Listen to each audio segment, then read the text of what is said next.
नमस्कार, डेली 24 भारत देख रहे हैं आप। मैं हूं आपके साथ अनीता शर्मा। शुरुआत करते हैं देश दुनिया की बड़ी खबरों से। वाराणसी में प्रधानमंत्री नरेंद्र मोदी के 2 दिवसीय दौरे की तैयारियां जोरों पर है। प्रधानमंत्री नरेंद्र मोदी 7 नवंबर को वाराणसी पहुंचेंगे और साथ ही यहां पर रिहर्सल को लेकर भी पूरी तरह से तैयारियां चल रही है। बता दें कि प्रधानमंत्री नरेंद्र मोदी का 2 दिवसीय वाराणसी दौरा है और इसके साथ ही प्रधानमंत्री 7 नवंबर को वाराणसी पहुंचेंगे और बरेका में निर्मित हेलीपैड पर उनके आगमन को लेकर रिहर्सल पूरा कर लिया गया है। और पहले दिन प्रधानमंत्री नरेंद्र मोदी बैराका पहुंचेंगे और वहां पर रहेंगे, जबकि 8 नवंबर को वो बनारस स्टेशन से नई वंदे भारत एक्सप्रेस को हरी झंडी दिखाकर उसे रवाना करेंगे।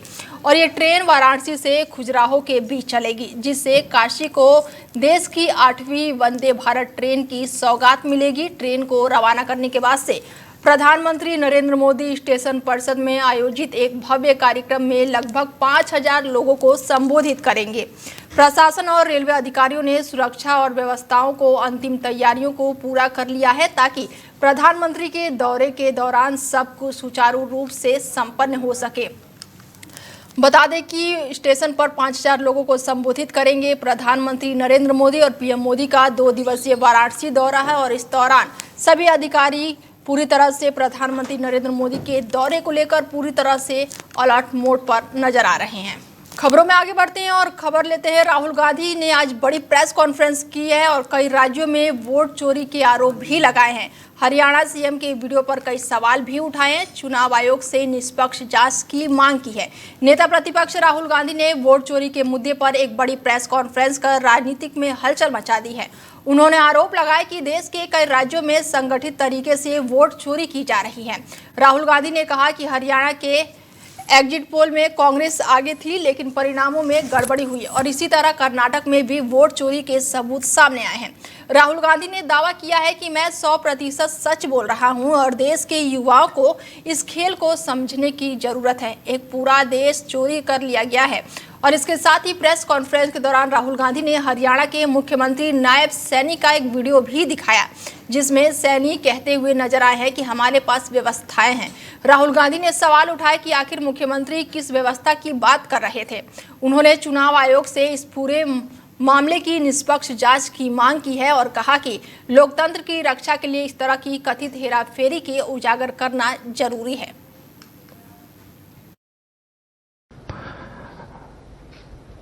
As you can see, we have the word H files, and this is about how an entire state has been stolen. We suspected, once we did Madhepura, once we did Aland, we suspected that this is not just happening in individual constituencies, it is happening at the state level and at the national level. We got a lot of complaints in Haryana from our candidates that something was wrong, something was not working. Their predictions all went upside down. We had experienced this in Madhya Pradesh, experienced it in Chhattisgarh, Maharashtra, but we decided to zoom into Haryana and go into details about what had happened there.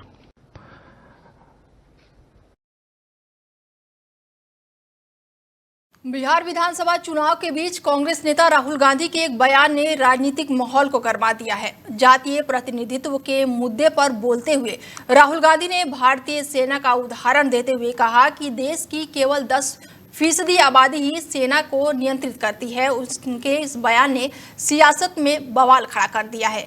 Rahul Gandhi के ऐसे समाज पे असमान प्रतिनिधित्व को रेखांकित करने का लिए था, लेकिन उनके शब्दों को लेकर अब भारी विवाद भी खड़ा हो गया है। जेपी ने इस बयान को सेना का अपमान बताया और राहुल गांधी पर तीखा पलटवार किया है। बीजेपी नेताओं का कहना है कि राहुल गांधी जाति की राजनीति को सेना जैसी अनुशासनता और राष्ट्रीय संस्था में लाने की कोशिश कर रहे हैं, जो देश की एकता और अखंडता के खिलाफ है। पार्टी प्रवक्ता सीआर ने कहा है कि राहुल गांधी का ये बयान न सिर्फ विभाजनकारी है, बल्कि ये हमारी सेना की गरिमा को भी ठेस पहुंचाने वाला है। तो वहीं कांग्रेस की ओर से राहुल गांधी का बचाव हुआ है और कहा गया है कि उनका उद्देश्य किसी संस्था का अपमान करना नहीं था, बल्कि सामाजिक प्रतिनिधित्व की असमानता पर चर्चा करना था। हालांकि बीजेपी ने संकेत दिया है कि ये बयान अब बिहार चुनाव में एक बड़ा राजनीतिक मुद्दा बन सकता है। कुल मिलाकर राहुल गांधी के इस बयान ने चुनावी सरगर्मियों के बीच विवाद खड़ा कर दिया है, जहां एक ओर सामाजिक सच्चाई कहा जा रहा है तो दूसरी ओर देश की एकता पर हमला बताया जा रहा है। विश्व विजेता बनने का गौरव हासिल करने वाली भारतीय महिला क्रिकेट टीम मंगलवार शाम को करीब 7:45 बजे मुंबई से नई दिल्ली पहुंची और इसके साथ ही एयरपोर्ट पर उनका भव्य स्वागत किया गया और इसके साथ ही खिलाड़ियों के कदम रखते ही एयरपोर्ट पर पूरी तरह से तालियों की गड़गड़ाहट गूंज उठी। बड़ी संख्या में यहां पर लोग पहुंचे थे और प्रशंसकों ने अपने चहेते खिलाड़ियों को फूल मालाओं और साथ ही उत्साह भरे नारों से स्वागत किया। लोगों में टीम के साथ तस्वीर खिंचवाने और इसे ऐतिहासिक पल को यादगार बनाने की होड़ सी लगी रही। एयरपोर्ट पर सुरक्षा के कड़े इंतजाम किए गए थे। खिलाड़ियों के टर्मिनल से बाहर निकलते ही उन्हें विशेष बस में बैठाया गया, जबकि टीम की एक सदस्य निजी वाहन से अपने स्थान की ओर रवाना हुई। बस कड़ी सुरक्षा व्यवस्था के बीच धौलाकुआं की दिशा में रवाना हुई। विश्व कप खिताब जीतकर लौटी इन टीम ने न केवल भारतीय क्रिकेट का परचम लहराया, बल्कि करोड़ों देशवासियों का दिल भी जीत लिया है। अब सबकी निगाहें सरकारी सम्मान समारोह पर होगी। वहीं जल्द ही टीम प्रधानमंत्री नरेंद्र मोदी से मुलाकात करेगी।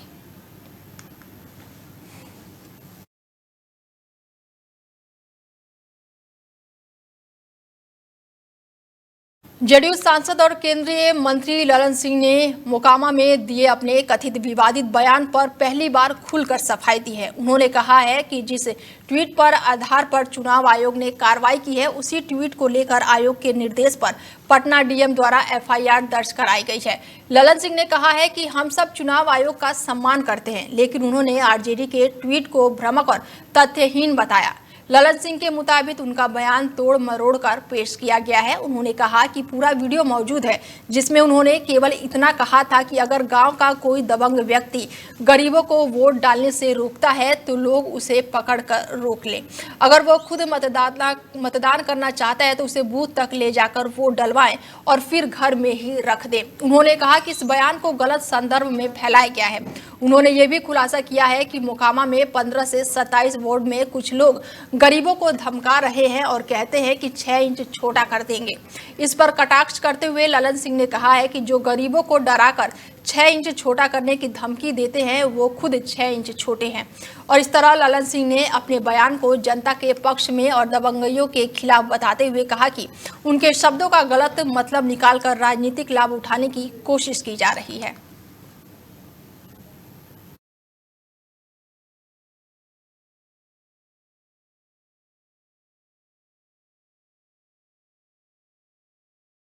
यूपी के महोबा में राष्ट्रपिता महात्मा गांधी की प्रतिमा हटाए जाने को लेकर समाजवादी पार्टी के कार्यकर्ताओं में भारी आक्रोश देखने को मिला। कन्नौज और सीतापुर में भी महापुरुषों की प्रतिमाएं हटाए जाने के विरोध में सपा नेताओं ने जोरदार प्रदर्शन किया। पार्टी नेतृत्व के आह्वान पर कार्यकर्ताओं ने प्रदेश भर में विरोध जताते हुए जिला अधिकारियों को ज्ञापन सौंपा। सपा नेताओं ने बीजेपी पर वैश्य समाज का अपमान करने का आरोप लगाया और मांग की गई हटाई गई सभी प्रतिमाओं को तुरंत ही स्थापित किया जाए। महोबा में सपा व्यापार सभा के जिला अध्यक्ष के नेतृत्व में कार्यकर्ताओं ने कलेक्ट्रेट परिसर में प्रदर्शन कर राज्यपाल को संबोधित ज्ञापन डीएम को सौंपा और ये पूरा मामला शहर कोतवाली क्षेत्र के कलेक्ट्रेट परिषद का बताया जा रहा है।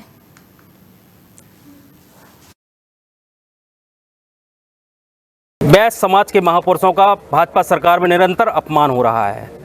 आज हमारे प्रांतीय आह्वान पर निर्देशित किया गया कि जिस तरह से 27 तारीख को वैश्य महापुरुष स्वतंत्रता संग्राम सेनानी आदरणीय जगन्नाथ अग्रवाल जी की प्रतिमा बुलडोजर से रात को 1 बजे हटाने का काम किया गया था। ठीक उसी मंशा से हमारे राष्ट्रीय अध्यक्ष जी आदरणीय अखिलेश यादव जी के संसदीय क्षेत्र कन्नौज से छिबरा मऊ कस्बे से महात्मा गांधी जी की प्रतिमा को हटाने का काम किया गया है। अगर वैश्य समाज से भाजपा सरकार को इतनी ही नफरत है तो वैश्य समाज का वोट लेने का काम क्यों करती है? अगर वैश्य समाज इतना ही उनको पसंद नहीं है, उनकी प्रतिमाएं उनको पसंद नहीं है, क्या हमारे देश के राष्ट्रपिता जो रहे हैं क्या उनकी प्रतिमा हटाया जाना चाहिए और उनकी प्रतिमा के स्थान पर दूसरे जो है सहकारिता मंत्री की प्रतिमा लगाई गई? तो इससे उनकी मंशा जग जाहिर होती है कि वैश्य समाज उनके लिए सिर्फ जो है एटीएम का काम है, एटीएम का काम करती है वैश्य समाज। वैश्य समाज को जो है वो हमेशा अपमानित करने का काम करते हैं। वैश्य समाज को एटीएम की तरह इस्तेमाल करती है भाजपा सरकार।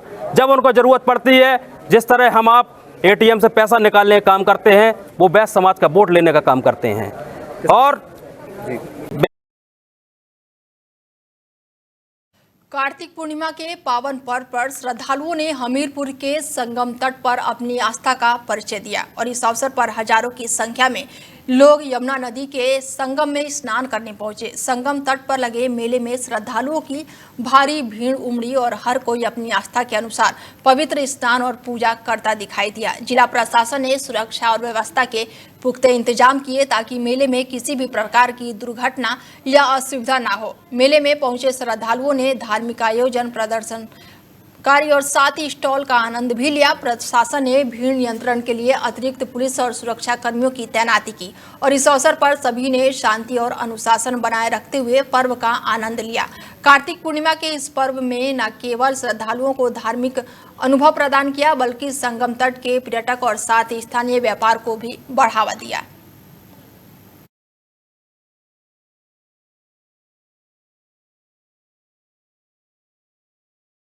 उत्तरकाशी में मंगलवार को एक विशेष आध्यात्मिक माहौल देखने को मिला जब बागेश्वर धाम के प्रमुख पंडित धीरेन्द्र शास्त्री यहां पहुंचे। उनके साथ प्रसिद्ध कवि और वक्ता डॉक्टर कुमार विश्वास भी मौजूद रहे। इसके साथ ही दोनों श्रद्धालुओं के बीच पहुंचते ही माहौल भक्तिमय हो गया। इसके बता दें आपको कि धीरेन्द्र शास्त्री और कुमार विश्वास ने यमुनोत्री धाम में विधिवत पूजा अर्चना की और देश प्रदेश की शांति और समृद्धि की कामना की। पूजा के बाद से जब वो गंगनानी पहुंचे तो स्थानीय लोगों ने फूल मालाओं और जयघोष के साथ उनका उत्साहपूर्वक स्वागत किया। जगह जगह श्रद्धालु उनके दर्शन के लिए उमड़ पड़े और पूरे क्षेत्र में भक्ति और उत्साह का माहौल बन गया। धीरेन्द्र शास्त्री और कुमार विश्वास दोनों ने इस दौरान लोगों से संवाद किया और आध्यात्मिक एकता और भारतीय संस्कृति की शक्ति पर अपना विचार साझा किया। बागेश्वर धाम की जय, यमुना मैया की जय, देवभूमि उत्तराखंड की जय। आज बहुत प्रसन्नता है हमको देवभूमि उत्तराखंड की पावन धरती पर, जहाँ यमुना और गंगा मैया महर्षि जमदग्नि जी की तपोस्थली है, उस पावन भूमि पर आज पदयात्रा के ठीक पूर्व में यमुना मैया का हमने पूजन किया। वो पया स्वरूप भगवती का, यमुना मैया का एकदम निर्मल, एकदम अभूतपूर्व कंचन सा जल, यमुना मैया का ये स्वरूप देख करके हमारे मन में एक भाव आया। बताओ तो यहाँ यमुना मैया कितनी निर्मल है, पया स्वरूप है, और ब्रज क्षेत्र में और दिल्ली इंद्रप्रस्थ नगरी में देखो यमुना जी का क्या स्वरूप है। ये देख करके मन एकदम बैठ सा गया। आज हमने मन में ये ठान लिया कि जो सनातन हिंदू एकता पदयात्रा है 7 नवंबर से 16 नवंबर तक हमारे भ्राताश्री जो परिवार में बड़े होते हैं वो सभी पुण्य मंगल कार्यों में आगे लेकर चलते हैं। तो आज आपने वो दायित्व निभाया और हमसे कहा भैया चलो यमुना जी का पूजन करेंगे पदयात्रा के पूर्व में, और वहाँ संकल्प लेंगे जैसी निर्मल धारा यहाँ बह रही है, हम गांव-गांव, गली-गली 7 नवंबर से 16 नवंबर तक जाएंगे, दिल्ली से वृंदावन तक जाएंगे, हिंदुओं को एकजुट करेंगे। मध्य प्रदेश के छतरपुर में सुप्रीम कोर्ट के मुख्य न्यायाधीश यानी कि सीजेआई पर जूता फेंकने की कोशिश के बाद चर्चाओं में आए वकील राकेश किशोर एक बार फिर सुर्खियों में हैं और इस बार वो अपने समर्थकों को और साथ ही संत महात्माओं के साथ खजुराहो के प्रसिद्ध मंदिर पहुंचे हैं, जहां उन्होंने मंदिर परिसर में स्थित 8 फीट ऊंची भगवान विष्णु की खंडित प्रतिमा के विवाद को लेकर पूजा अर्चना की। राकेश किशोर ने मंदिर में पूजा के बाद कहा कि खंडित मूर्तियों की पुनः स्थापना हिंदू समाज की गरिमा और आस्था से जुड़ा विषय है।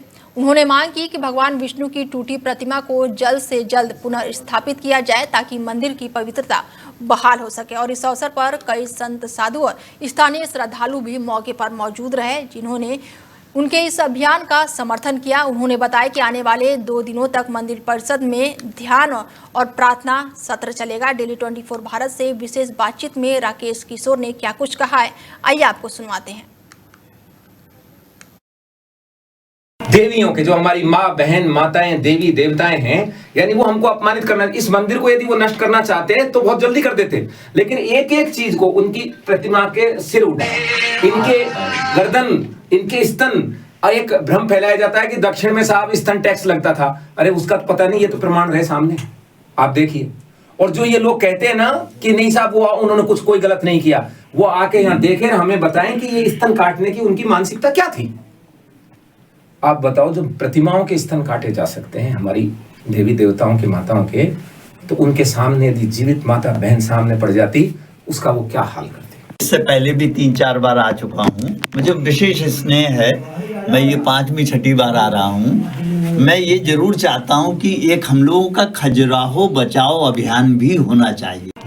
खजुराहो के 52 जवारी मंदिर में स्थित 8 फुट की विष्णु जी की खंडित प्रतिमा को लेकर पूरे देश भर में बवाल मचा हुआ है। आज खजुराहो में पहुंचे हुए हैं सुप्रीम कोर्ट के एडवोकेट राकेश किशोर जी। हम बात करने पहुंचे हैं और जानेंगे क्या ये पूरा विवाद था, और सर पुनर्स्थापना को लेकर आपने पहल की, जो याचिका दायर की गई थी वो खारिज कर दिया गया था, अब क्या आप आगे पहल कर रहे हैं? देखिए, ऐसा है, जो याचिका दायर की थी उनका भी नाम राकेश था, लेकिन वो थे राकेश दलाल जी, वो दूसरे सज्जन थे, एडवोकेट थे वो भी। और इसके बाद जो आपत्तिजनक टिप्पणी उन्होंने की थी, ये सब मामला पुराना हो चुका है जी। ठीक है, अब हमारा आगे ये है कि हमारे लिए इस समय अर्जुन की आँख, जैसे चिड़िया की आँख देख रही होते, उसी पर लगी हुई है। हम ये चाहते हैं कि जवारी में जो विष्णु भगवान का प्रतिमा है, जिसके ऊपर ये सारा विवाद हुआ कि जो खंडित प्रतिमा है, सर नहीं है जिसके, उसके बारे में हम यहाँ आए हैं। और 5 तारीख आज और कल दोनों दिन हम वहाँ पर मूर्ति के सामने, जैसे आज गए थे तो आज हमने प्रार्थना भी की और विष्णु सहस्त्र नाम का पाठ भी वहाँ पर किया, और काफ़ी संख्या में लोग भी आए, उन्होंने सहयोग किया। तो हमारा यही विचार है कि भाई उस मंदिर की पुनर्स्थापना हो, खंडित मूर्ति का सर लगा दिया जाए।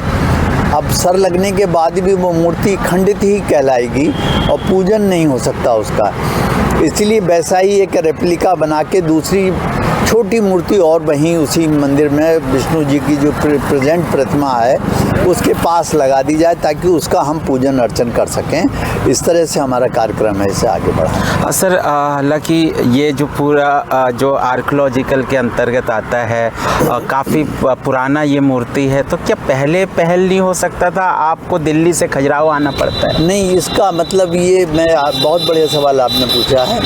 दरअसल एक एक्ट बना हुआ है 1958 का, आर्कियोलॉजिकल सर्वे भी शामिल का जो डिपार्टमेंट है वो भी शामिल है, और वो कहलाता है protection of old monuments act है 1958 का।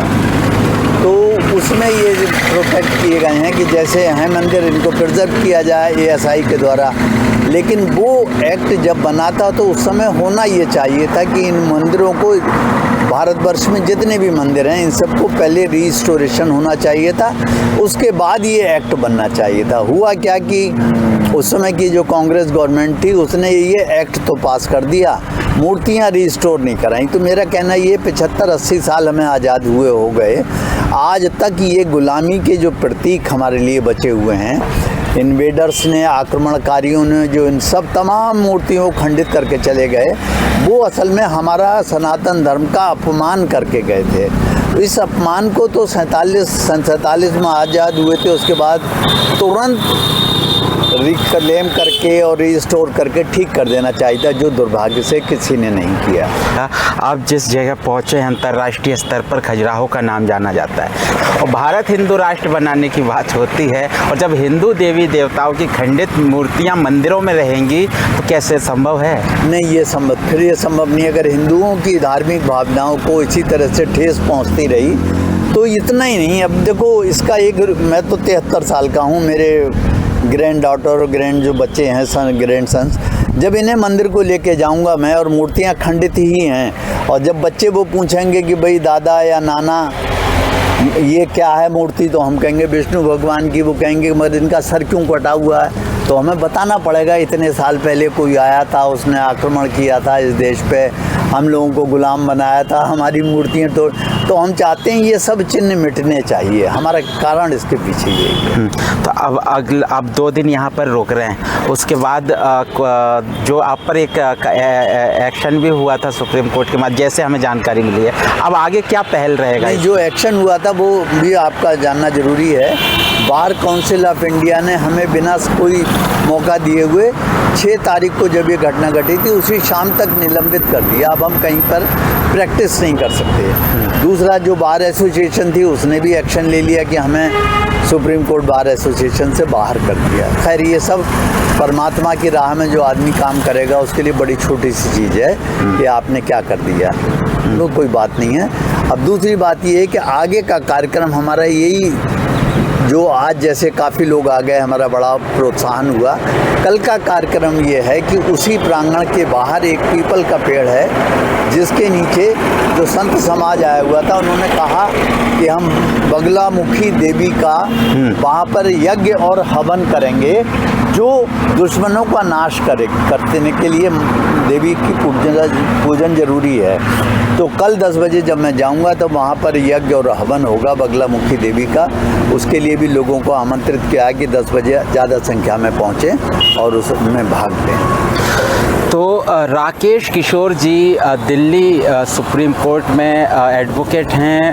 हालांकि काउंसिल ने एक्शन लिया, आज खजुराहो पहुंचे हुए हैं। 52 जवारी मंदिर में 8 फुट का जो विष्णु जी की प्रतिमा खंडित है, पुनर्स्थापना करने की मांग जो है अब तेज़ यहाँ पर देखने को मिल रहा है। हमने बातचीत की है उनसे, और कल यहाँ पीपल के पेड़ के नीचे संत महात्माओं को लेकर भी कार्यक्रम करने की बात सामने आई है। लगातार बने रहे मेरे साथ।